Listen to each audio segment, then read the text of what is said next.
Hello peeps, welcome back to Big Deck Playa. I'm your host Matt Sparks, and today we are taking a look at a hunter deck. It's been a while since I played a hunter deck.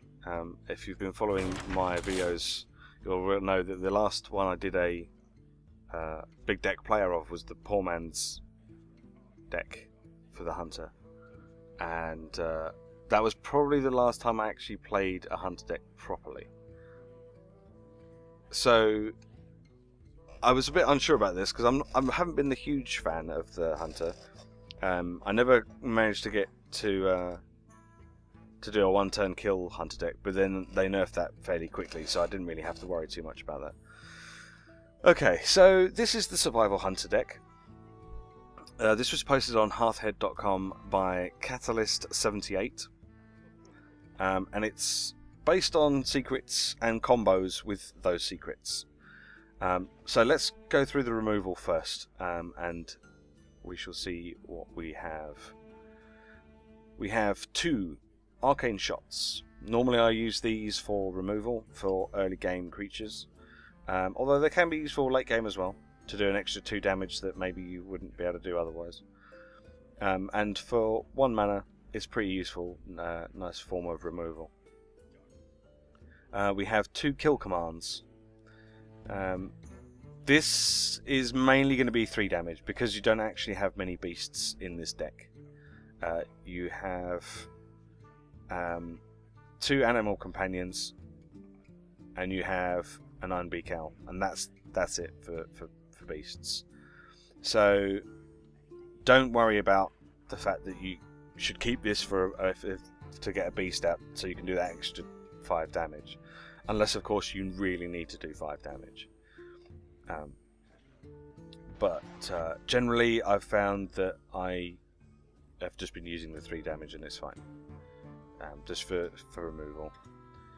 There's quite a few things early game that have 3 damage, 3 health, so this is a nice way of getting rid of that.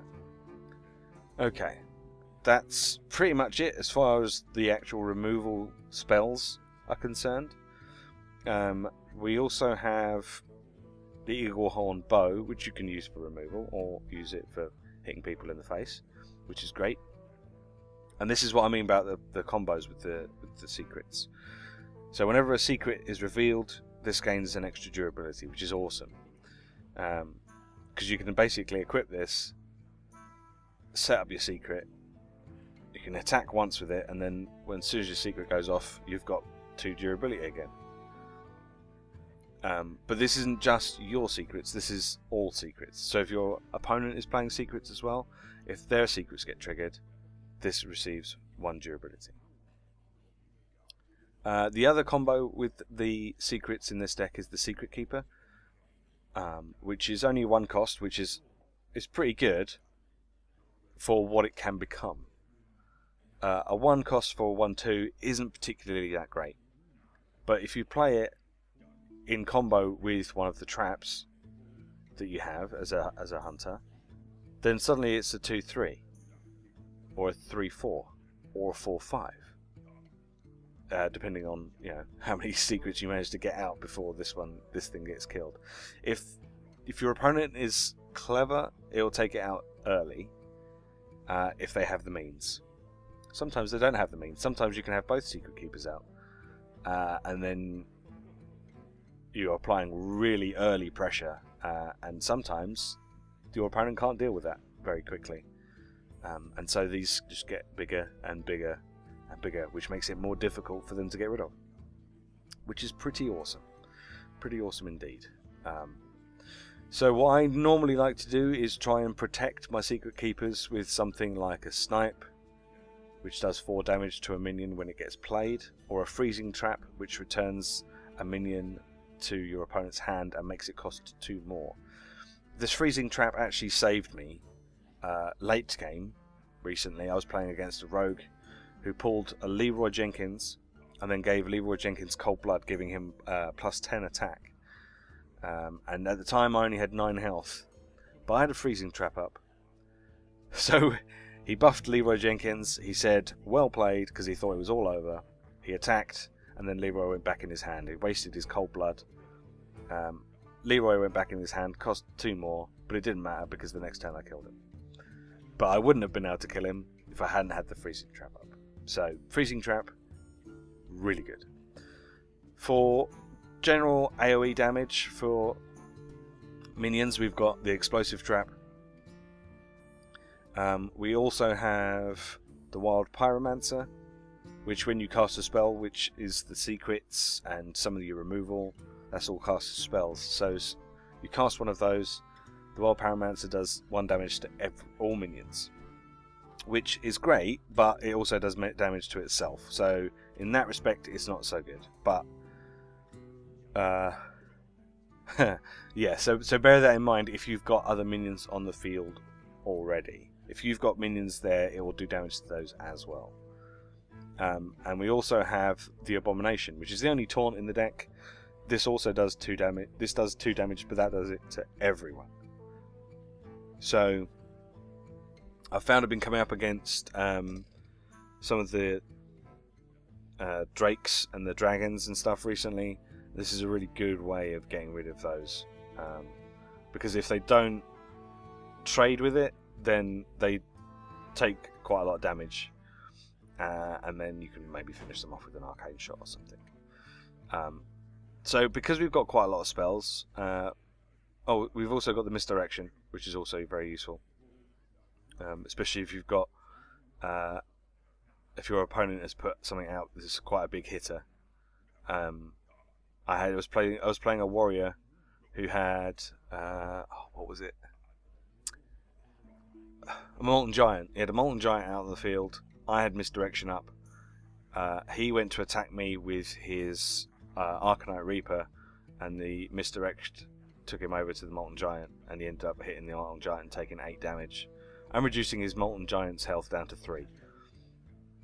So that was awesome for me, because I was just like, great, you've just taken 8 damage, I can probably kill you off in the next 1 or 2 turns.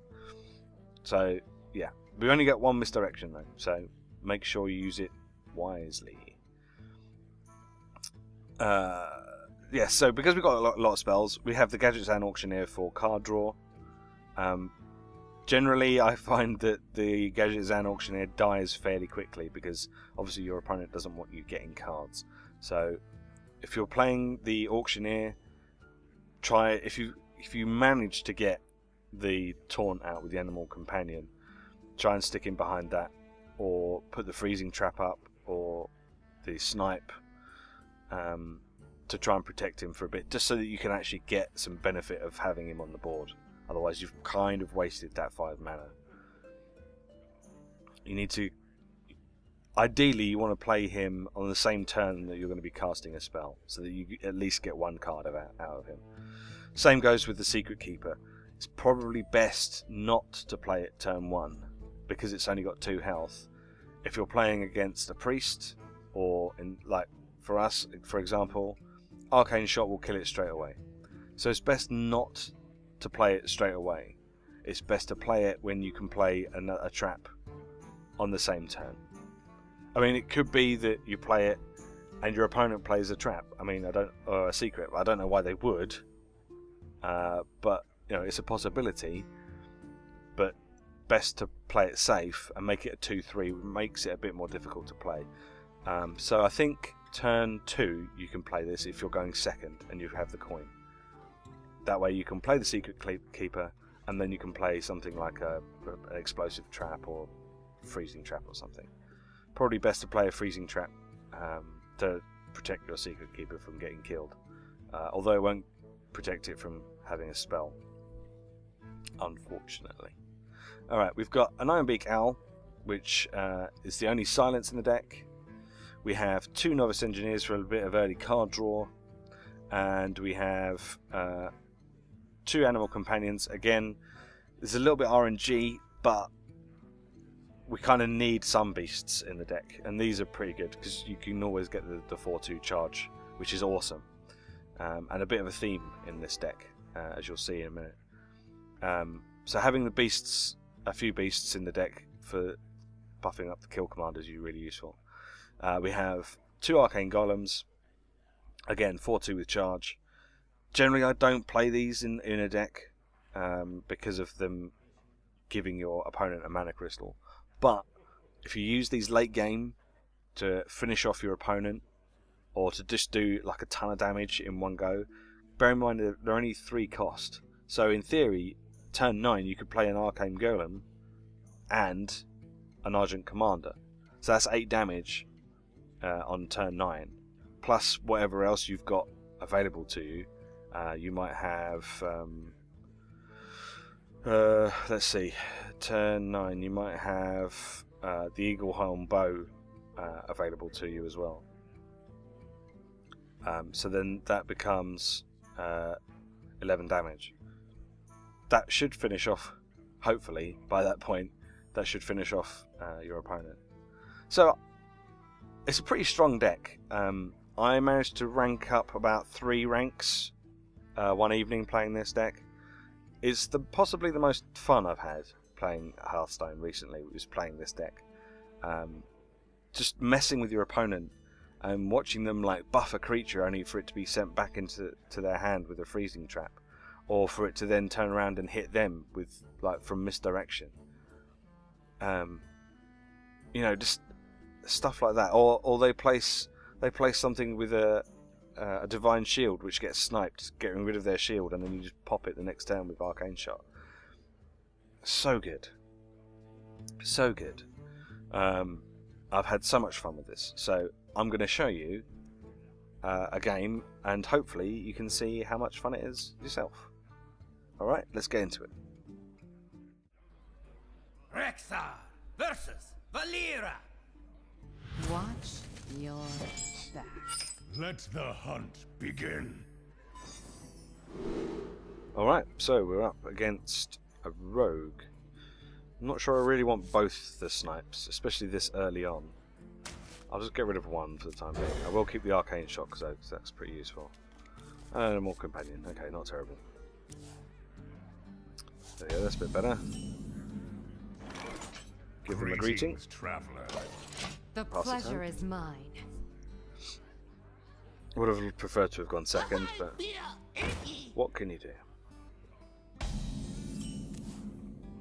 Alright, I think I'm probably just gonna deal with 2 damage to them. Get rid of it.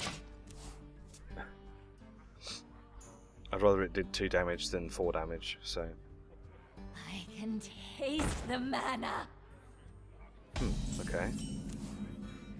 Well, I think we'll use a kill command, get rid of that. That has the potential to get very big, especially in a rogue deck, so let's get rid of that. Okay. Now I can't use the arcane shot on that,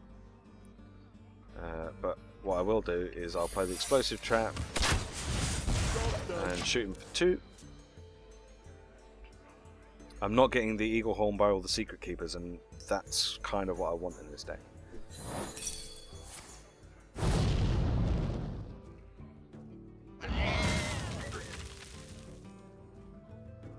Okay. Let's see what he plays. Okay, well. This is our town, scrub. Yeah, beat it.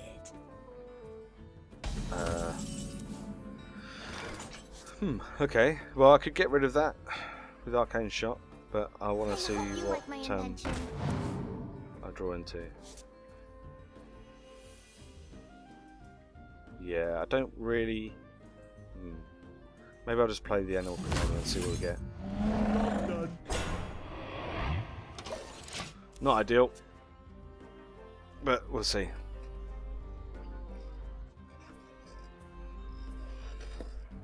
I don't want to play my Secret Keeper because I've got no way of really protecting it right now. I might have next turn, but at the moment, let's see what he does.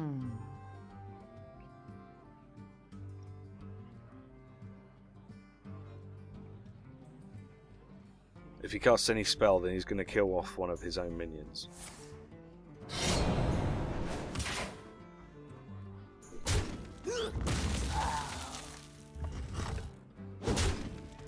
Now Now he's going to cast a spell.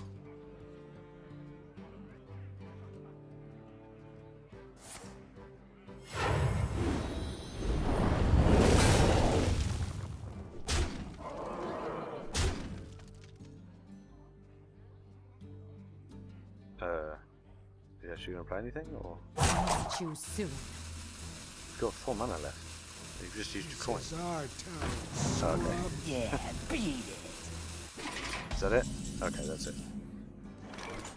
Alright, well, I guess it's probably time for the Abomination Lord.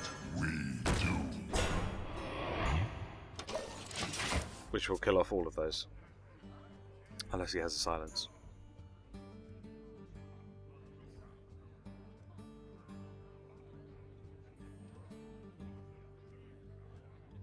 Which is a possibility, he might have a silence. Doesn't necessarily mean he's got one in his hand, I though. wonder. I think if he had one in his hand, he probably would have played it already. And this is why it's useful to have cards like this in this deck, because if you don't have any other means of board clear, then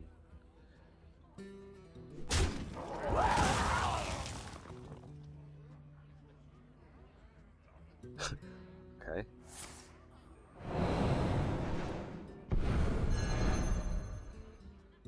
That was a smart move. Scrub. Yeah, beat Choose soon. Yep, that was a good move. Well done. Well played. Okay. Okay, so let's see what we get here. Good, that's good. I'll have that. never tell. I'll also have that. Let's use the snipe to buff it up, and let's use 2 damage. We'll kill that off. We're getting into the late game now, so I kind of need to start putting some pressure on, because otherwise I'm not going to be able to beat them.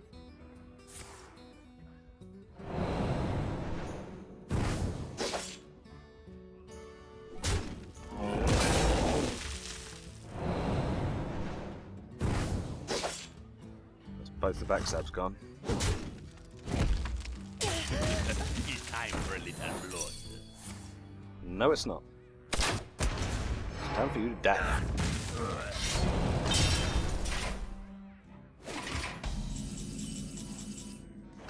Alright.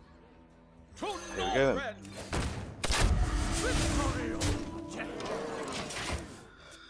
That was useful. I was thinking of playing the misdirection, but unless he's got minions on the board, there's not much point in playing misdirect. Your magic shall not save you. He's gonna take another 4 damage. Please tell me you're gonna kill it off this time. Okay, well done. You killed it off this time. Alright, now I can play misdirection.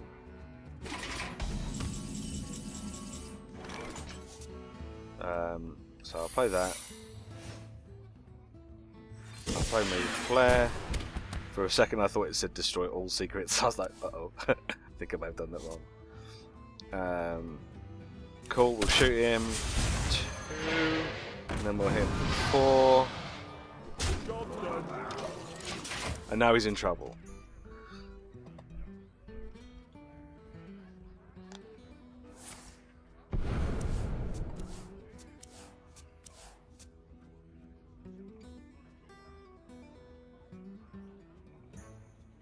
This is why it's useful to have charge cards in this deck. I guess. Because if I hadn't had those charge cards, I would have been in serious trouble. Alright, that wasn't the best. That wasn't the best demonstration of how this deck works. But then if I'd showed you the best way, it would have just been like a face roll, and I probably would have won by turn 7. But it shows you that even if you don't get the best cards to begin with, you can still come out victorious. And I went first as well, so it's not always reliant on going second and having the coin and all that. Yay! So this has been the survival deck. As I say, make sure you check out the link in the description. to hearthhead.com to see Cataclysm 78's guide, because it's really good. It's a really good guide, and I think more guides should be done in the way that this one has been done. I've had a ton of fun playing this deck, and I shall continue playing this deck for a little while, I think, and see how far I can get in the rankings. I've managed to go from rank 18 to 14 in a matter of a couple of days, so I really think you should check this one out. Thanks very much for watching. As usual, if you play this deck and you make any videos, please link them to me so I can have a look at them and check them out. And I shall see you next time. Thanks again. Bye bye.